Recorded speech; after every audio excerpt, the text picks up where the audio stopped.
Hello everybody and welcome to another episode of What the Field. I'm Emmeline. And I am Roman.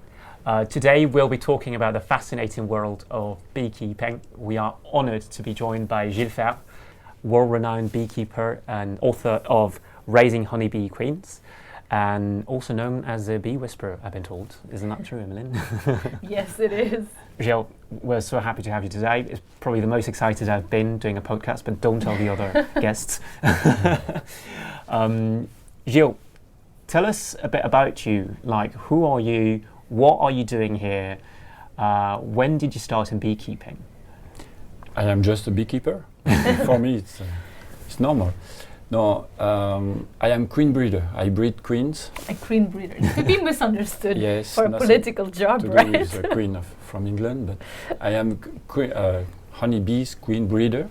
Yeah. And how did you get into the world of apiculture and beekeeping in general? Did you wake up one day and as a child and were like, okay, I love bees, I need to work with bees? No, Like Spider-Man, you got stung by a bee.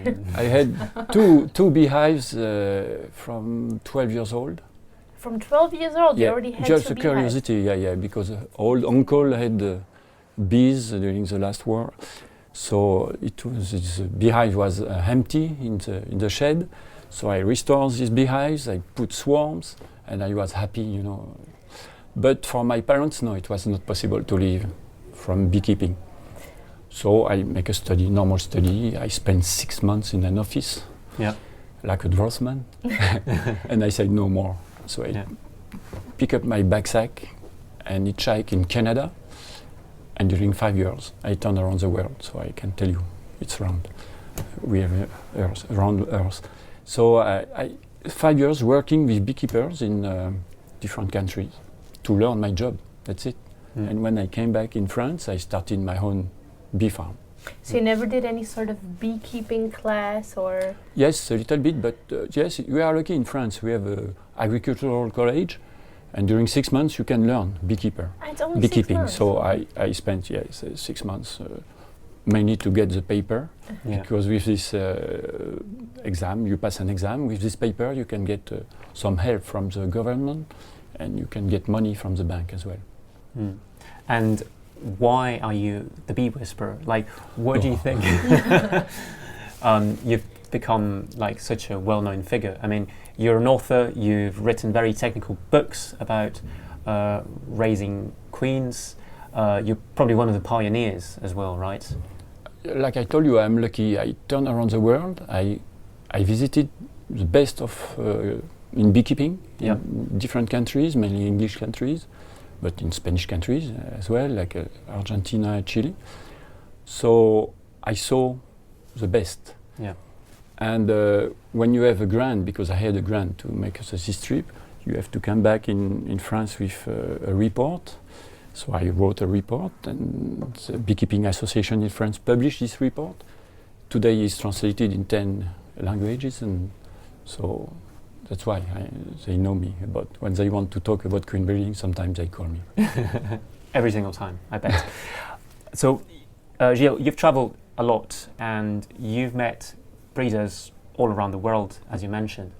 Are there any cultural differences that you've noticed, or the way to approach beekeeping in different countries that has surprised you, or is it the same everywhere you go? It's the same when they produce honey for the international market. Yeah. But sometimes you have very and lovely experience when you follow a hunter beekeeper. I mean, they go collecting the wild honey, but usually they don't use European bees. Yeah. Because today in China, in States, in South America, when they want to produce honey, they use European honeybees. Is that because they're Before more productive, they're easier to work with? The conquistador, Españoles, I introduced cyan bees in South America, for example. And they have the same method of working. But, like I told you, when you follow a hunter beekeeper, they use and they go to collect the wild honey from the wild bees. It's not the same bees and our bees. It's stingless bees sometimes. Sometimes it's a big bees in Nepal, in north of India. So it's very interesting. In Madagascar, I follow a beekeeper, a collector of honey. In Madagascar, it was very interesting. So yes, I discover very fascinating things. Yeah. And that's an important concept, the one you mentioned before, because you've got commercial, like beekeeping for commercial purposes, and other sorts of beekeeping. That's right. Yeah. Traditional. Like in Mexico, in Yucatan, when this Spanish arrived, they find traditional meliponiculture. It's stingless bees with horizontal beehives. And they find apiary with 30, 40, 50 beehives in the same spot to produce honey from this melipona. And today you can find Yucatan people working with this kind of bees, but it just for the family production. They don't export. If they want to produce a lot of honey to make a living, they use European bees. Fascinating. Speaking of your travels, we noticed that you've also traveled to regions that are considered more of crisis regions, such as Afghanistan, for example. Maybe we can touch a little bit on that. Yeah. What does a beekeeper do in Afghanistan, Gilles? So, all the Arabian countries have a special relation with bees, but honey. Honey, it's a tradition for them. You know, during the week in religion, when they have a party, when they have it's a tradition to have honey in the Quran, in the book. They talk a lot about the bees, about the honey. So these people it's a tradition. They keep honeybees. In Afghanistan, the same. They are Muslim. So you have beehives everywhere. So Afghanistan, why? Because after the war, we use sometimes beekeeping to keep the people in the country and to develop this activity, because we know the international market need honey, so they can export honey. You have bees, you have flowers. They just need knowledge, like I said. Yeah. And that's where you come in, right? That's right, to teach. So it's kind of to boost the local economy in a way. Yep, that's right. It's very interesting. And what would you say are the other regions, except there's Saudi Arabia and all of these Middle Eastern regions, what are other regions where a lot of honey is produced? China. They use European bees to export. South America, Argentina, Chile. Canada sometimes, depends the season.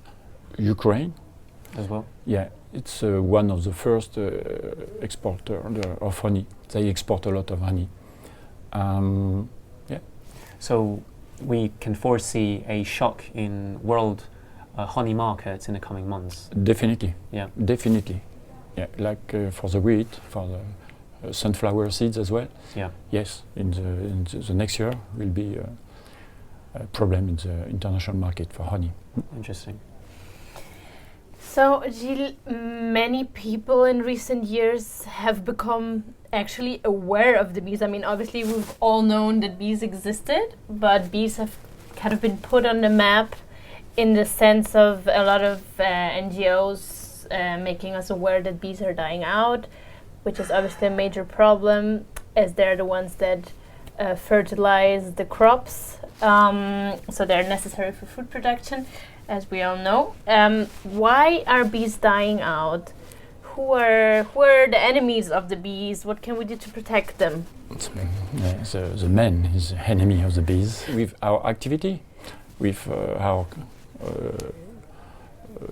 agriculture, with our car as well. Yes, so the bees, it's a very fragile animal, you know. You need 10 bees to make a gram. 1 gram, it's 10 bees. And For one bee, gram of it's honey. a fantastic animal. They can communicate, they can carry honey, pollen, they can pollinate. Most of the food we have, it's because the bees make the pollination. So without bees, we take off all the fruits, sunflower, alfalfa, all these plants disappear without bees. So we have to keep the bees. And today they disappear. The collapse disorder, for example, in States, it's 50% of the beehives can die in 1 year. In France, the last year was 30%, because we use too much chemicals in agriculture. Or not only in agriculture, they use herbicides near the main road. Even in private gardens nowadays, people, it's crazy. They're using all kinds of things. And I also heard, I mean, maybe this is just a minor issue, that it's a problem that people are growing less and less types of plants and flowers in their gardens, that have very clinical gardens with lots of like stones and very low maintenance gardens, which means, as I mentioned, not enough flowers and things like that. So the wild honeys also have less, and as people, as humans are expanding and building more and more houses and paving everything, That's right. that the bees are also kind of losing territory in that sense as other animals, right? But we can do something. First, we can live without using chemicals in the garden. If you have a cherry tree, you don't need to spray. Or you can use soft produce. No, we can do something. If you decide to plant something in your garden, yes, you can plant something for the insects, for the birds. And usually one plant is good for insects, birds, and human being, because they produce fruits. If you have an apple tree, for example, it's good for the insects. After the birds can hit the apple in the soil, and you can hit the fruits. So before to plant something, you have to make the good choice. So then we're getting back to the root of this. I can grow anything more or less that flowers that in my garden, and the bees will like it, or does it need to be something specific? The roses, for example, is a nice flower, but the bees don't go on the roses. So you have a kind of flowers. First, you have plants who need insects. So to attract the insects, they produce nectar. Nectar is the honey. So they need definitely a visit of insects. So to attract these insects, they produce honey, and the insects, when they go to collect the nectar, take the pollen and visit another flower, and like this, can make the pollination. That's like this. And you can put in your garden some plants like a colza, like a sunflower, it's a very good plant for the bees. What if I live in the city? If I don't have a garden, is there anything I can do? With our European bees who live in a beehive, it's not so easy if you don't have a garden. Some put the beehives on the roof. In Paris, we have urban beekeeping. It's the top of the hotel. It's a new fashion to put the beehives. We have a farmer in Vienna that does that, actually. That's true. So it's very common in France, and we have the same laws in Spain. We are allowed to put beehives in a city, so you can do. But you can do something else, like to breed some stingless insects in your windows. And you put sticks, bamboo. You can find in the shops. We call hotel insects, and you can breed some insects that don't sting. Usually it's osmia, the species of osmia, trigona as well. And these bees, solitary bees, they don't live in a family. It's solitary bees. They are very efficient for pollination because they can find different kind of flowers, with a low temperature, like bumblebees. It's the same. They don't sting. It's fascinating to observe. If you have kids, it's very interesting to put this kind. I probably wouldn't open my window anymore though. If I have like an insect hotel on the balcony or something. Can anyone become a beekeeper, Gilles, or do you need to follow specific training? Do you need to buy equipment that it's super expensive? Do you need a talent, a secret talent? to I be a don't good think so. beekeeper? It's, everybody can become a beekeeper, except if you have a problem with allergy of bee venom. Some low percentage of the people can develop allergy, and in this case, yes, be careful. So if you are sure, you go to contact the medical. They make a test to see if you are allergic. So that's the first step. That's the first Check if step. you're But mainly, allergic. most of the people don't take this precaution. And after, yes, everybody can become a beekeeper. It's not so difficult. You learn a lot, always. But just to start, you can buy a beehive with bees. Yep. You put in a place where you don't disturb your neighbors. And yes, you can start. And it's a fascinating world. And you follow the season, the flowers. Yeah. You observe. If you have kids, like I told you, they develop the curiosity, you know. It's a world. It's fantastic. And you have a lot of books, lot of informations in the internet as well. And it's quite easy. You need the protection, of course. Yeah. After you have bees more aggressive than the others. You have to choose the kind of bees, selected bees. For So the bees don't get used to you. If you always come visit them, it's not like other types of animals where they like recognize you and they're like, oh, this is my friend, my keeper. No, they survive very well if you don't disturb too much. But you have to visit at least 4-5 times a year. Yeah. And unfortunately, they have a parasite. They have a little parasite, you know, like ticks for the dogs. Who can, if you don't treat, you can lose your beehive. Okay. So you have to treat with natural things, essential oil. So we know how to control this parasite with natural products. You said that beekeepers tend to lose about 30% of their colonies. Why is that? Is that because of the parasite you're talking about? Half, I think, pesticide in agriculture, and half this parasite. We call varroa. Acarapis wood is a scientific name. It's quite difficult to see like this, but yes, it's the problem, and it's the first problem and the main problem for the beekeeper today. Yeah. So is organic agriculture then the way to save the bees, basically? Definitely. Okay. Yeah. Definitely. Yes. So you feel that organic agriculture is the way forward for us? Yes. Where the beehives can survive, the men can survive.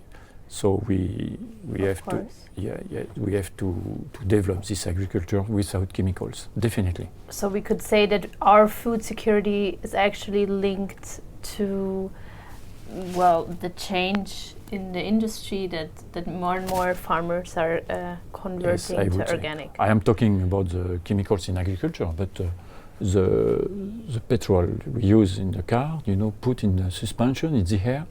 The pollution, this pollution can affect the orientation of the bees. Also, we have a study, English study. Maybe 20 years ago, bees was able to detect flowers and with a source of honey at 300 meters. Today it's half, because you have contamination in the air. It's a real problem. So farmers, everybody, we are responsible of this problem. Everybody. So we have to change our behavior. Yes, that's right. Emmeline, shall we talk about honey? Yes. I wanted to talk a bit about honey itself because I'm far from being an expert, and I would love to know what influences the taste and quality of honey. I would say we have a kind of honey for everybody. Depends your taste, You have sweet honey, you have nearly salty honey, bitter honey, lavender honey is so different than chestnut honey. So you have to find a kind of honey you like. Some people sometimes say, okay, I don't like honey. We taste one kind of honey, but you will find the kind of honey you love. Do you have a favorite type? Yeah, lavender. I like lavender. Doesn't it taste of soap a little? The best honey, it's a natural honey you can find from your beekeeper neighbor. If you have a beekeeper around you, that's the best honey. So you're the fan of in the supermarkets, raw honey. sometimes they use the pasteurized and why they do kill they do the propriety of the honey And why did they do that? to Why did they pasteurize it? against the fermentation. And Honey can ferment. yes, if you have excess of water, humidity inside water, moisture, or if they keep the honey in a hot place, in some time, with the time, you know. But it's a security for the big market, you know. Yeah. So the best honey, I would say, for you, it's honey from the beekeeper. You can find around you, okay. And after you have different kind of honey, the taste, and some liquid honey and crystallized honey. Both are natural. Some honey, like acacia, or yes, azar, orange honey, citrus honey, stay quite a long time liquid, 1-2 years. Some honey like rosemary. Rosemary crystallize in 2 weeks, 3 weeks. Yeah. It's natural. Depends the composition of the nectar. And you have different kind of sugar inside, glucose and fructose. If fructose is more important, it stay liquid. If glucose is more important, it crystallize quickly. And can you do something to reverse the crystallization process? But yes, you can heat, but you know, gentle. Yeah. So kind. not to destroy Don't the put it in the properties, microwave right? at maximum. Yeah, and you have to heat slowly, Stir it. and it become again liquid. And what about what? I don't know the English word. Maybe you can help me out. Roman jalea real, Yeah, Oh. yeah, royal jelly. royal jelly, because you know this is kind of the thing in natural health. Yeah, but yes, It's said to have a lot of benefits, but apparently regular honey doesn't have much of it. no, that's food for the queen. Royal jelly. Right. That's why we That's call why royal it's called jelly. royal jelly, yeah. Because Makes it's fantastic. sense. Inside the hive, it's fantastic. You have two eggs, two larvae, the same larva. The bees feed with royal jelly one larva. She becomes 16 days after a queen, perfect queen. The other one, they feed with honey, pollen, become a worker. It was the same larva, you know. And this worker aged 21 days after. Just it's a female without organ of reproduction, the workers, you know, just the food. So the people say, okay, it's fantastic, produce this royal jelly. I want use to become royal a queen. jelly. But okay, we have some scientific work that said we can help you to stay healthy, in the winter time. Sometimes we need vitamins, and you can use the royal jelly. Gilles, let's talk a bit about honey production and perhaps the economics as well behind honey production. How many bees do you need to produce 1 kilo of honey? And how long does it take as well? Because sometimes people go to the supermarket and people have lost this connection with what's happening in agriculture. Mm-hmm. And myself included, sometimes I feel like things grow on supermarket shelves, and that's not the case. And this is working in crowd farming, Roman, shame on No, you. but it's true. And to be completely fair, after started working crowd farming, I'm much more conscious about the effort that is behind the products you find in a supermarket. Yeah, same here. The average of production of the commercial beekeeper, usually they produce 10, 15 kilo, 20 kilo per hive. Per hive. But yeah, average. Yeah. But it's a lot of work for the beekeeper. And I would say we don't pay the real price for the kilo of honey. The honey must be a higher price. Yeah.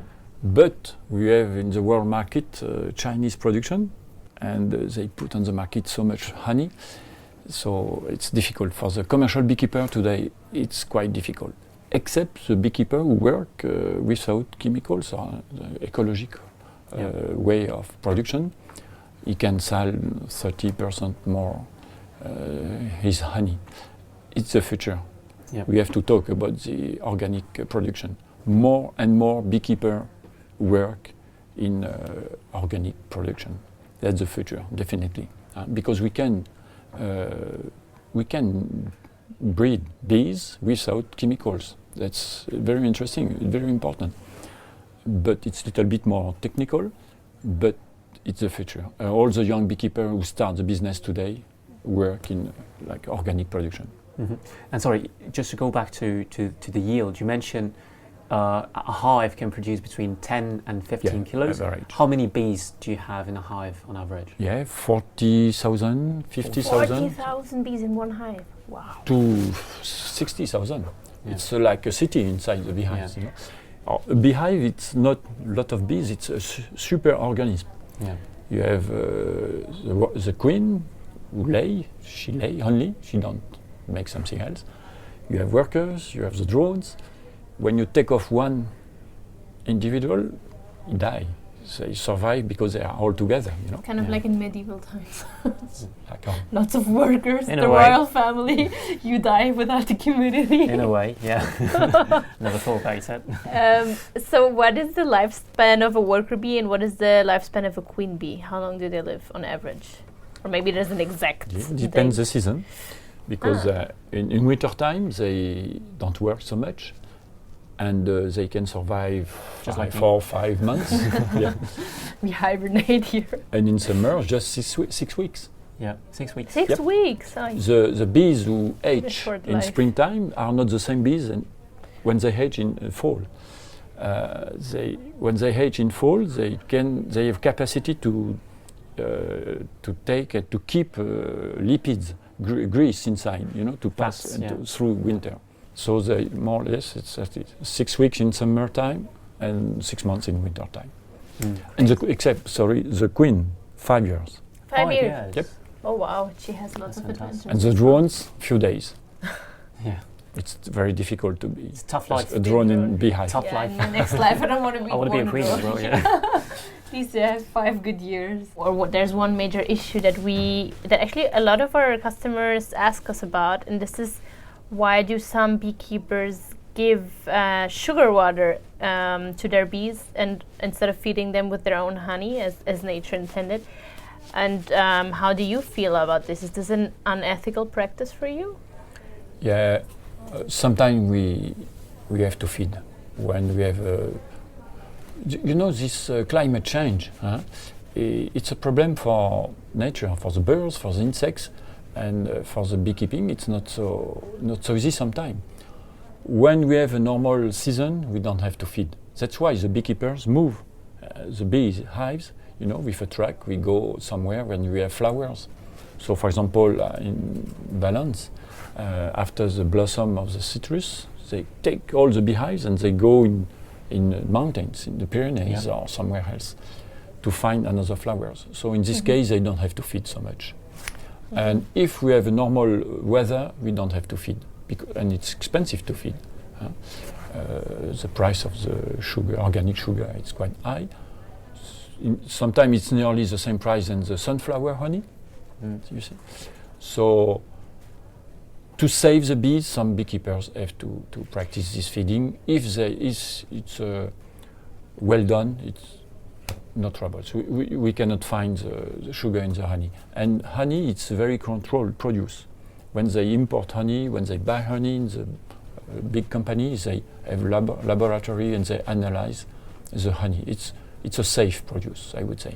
But just to be clear, so you give the bees the sugar water when they don't produce enough honey to feed themselves? When they are nearly dead, you know.